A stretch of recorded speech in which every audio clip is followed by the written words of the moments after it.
O próximo orador inscrito é o senhor vereador Tio Carlos, que dispõe de 10 minutos. Senhor presidente, boa tarde. Queria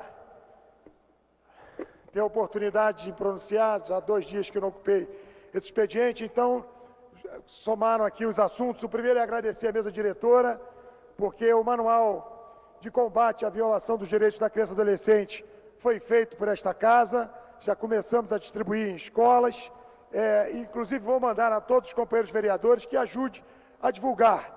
E também o Estatuto da Criança e do Adolescente, esse documento que, com muita alegria, está aqui no papel, Vossa Excelência conhece, é maravilhoso no papel, mas espero imensamente que possamos colocar no dia a dia em prática.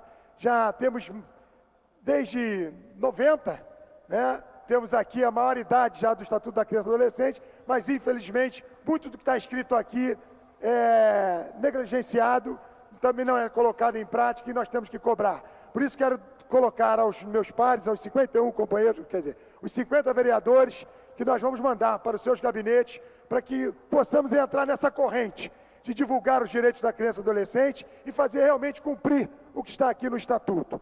Queria salientar que hoje, na parte da manhã, estive na Suípa, e a Suípa realmente vive um drama que nós sabemos, que, enfim, tem muito a ver com o governo federal. Nós entendemos que talvez as pessoas não conheçam a Suípa, e eu posso dizer que vai acontecer uma tragédia em nossa cidade se fecharem a Suípa. Lá, e vejo aqui o vereador Márcio Garcia, que... deixa eu ajeitar aqui, foi um corre-corre, desculpa.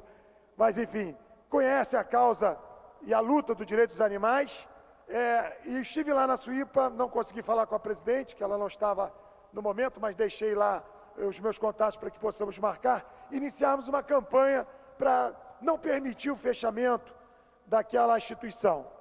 Acho que todos nós temos a responsabilidade de lutarmos, é claro, por aqueles, como no caso da criança, que muitas vezes não tem como se defender, os animais também. E então eu gostaria de fazer uma campanha com os companheiros vereadores nessa casa, vamos fazer uma comissão para que a gente não possa permitir que uma instituição como aquela, que presta um serviço de grande relevância na causa dos animais, feche.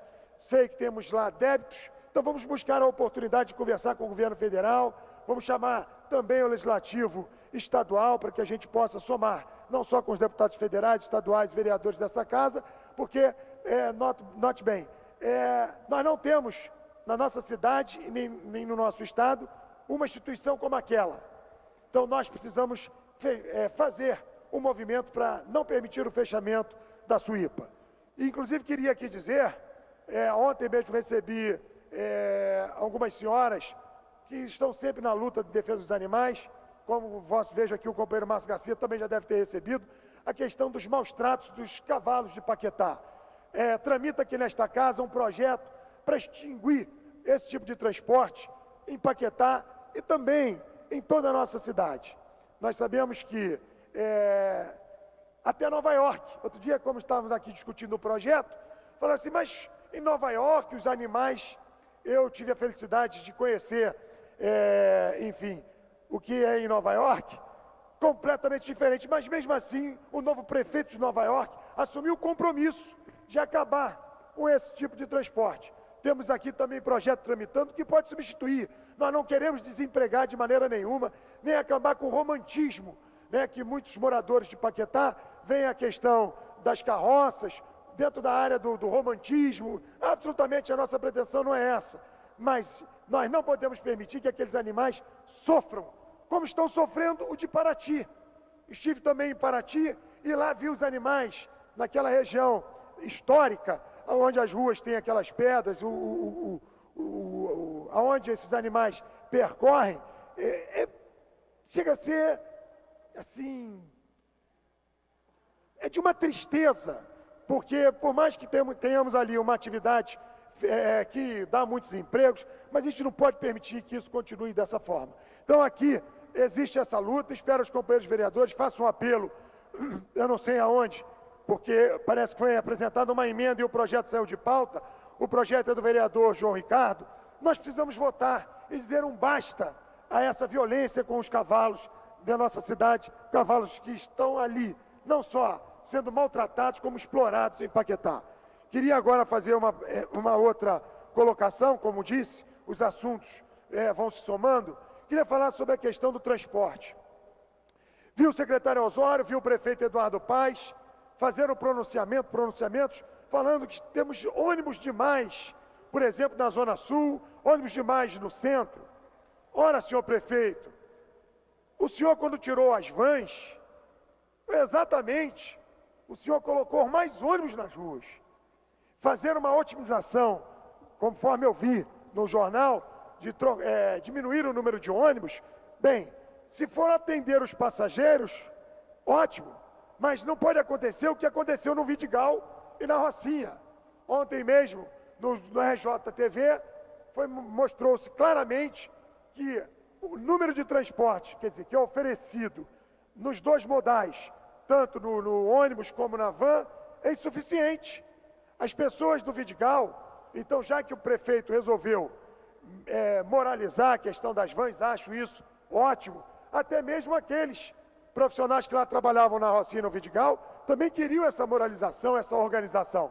Mas tem que ser estudado, porque faltam, quer dizer, nesse caso, estão faltando vans, porque as que lá estão viajando lotadas e muitas vezes com passageiros em pé, oferecendo risco. Claro que a legislação diz que não pode acontecer, mas se a van para, a pessoa tem que trabalhar e não tem como ir, ela aproveita, eu vou em pé mesmo. E os ônibus também da mesma forma. Pessoas estão esperando 2, 3 horas para poder pegar um ônibus para ir ao seu trabalho. Então, que seja revisto a questão, principalmente das vans legalizadas, dentro do processo licitado, tudo direitinho, mas tem que aumentar esse número, porque se a população tem um serviço de má qualidade, principalmente em relação ao déficit que está sendo oferecido, nós temos poucas vans, parece que são 66, eram 300, claro que muitas eram piratas, ótimo que tenha tirado os piratas, ótimo que tenha organizado, mas que tenha também por parte do secretário Osório uma avaliação. Algumas linhas foram agora colocadas de novo na Rocinha e no Vidigal, mas elas não estão suprindo a necessidade daquela população. Então aqui eu faço um apelo ao prefeito Eduardo Paes, ao secretário Osório, que possa realmente fazer um estudo e dar àquela população um serviço de qualidade. Exatamente o que nós estamos aqui mostrando, que as vans, elas tinham uma característica toda especial. Digo isso porque vejo muitas vezes, no caso do transporte nos ônibus, o ônibus às vezes sobe o Alto da Boa Vista, o caso, e encontra ali 4, 5, 6 passageiros. Não é bom para o empresário de ônibus, não é bom para o profissional que depende desse transporte. Enfim, então tem que ser revisto, porque para o motorista de van era excelente, porque para ele se locomovia com mais rapidez, o trânsito fluía com muito mais, fluidez, né?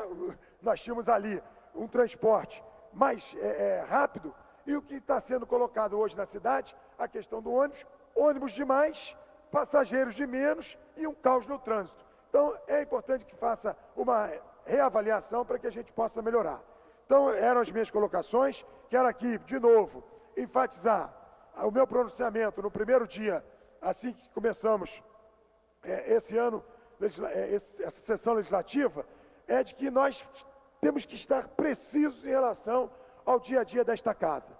Nós não podemos deixar. Vejo a vereadora Tereza Berger fazendo pronunciamentos em relação à diminuição do recesso, não tem o menor problema. E eu tenho certeza que o companheiro vereador diminuir o recesso, o que seja. O que nós não podemos é estarmos parados em relação às demandas da sociedade.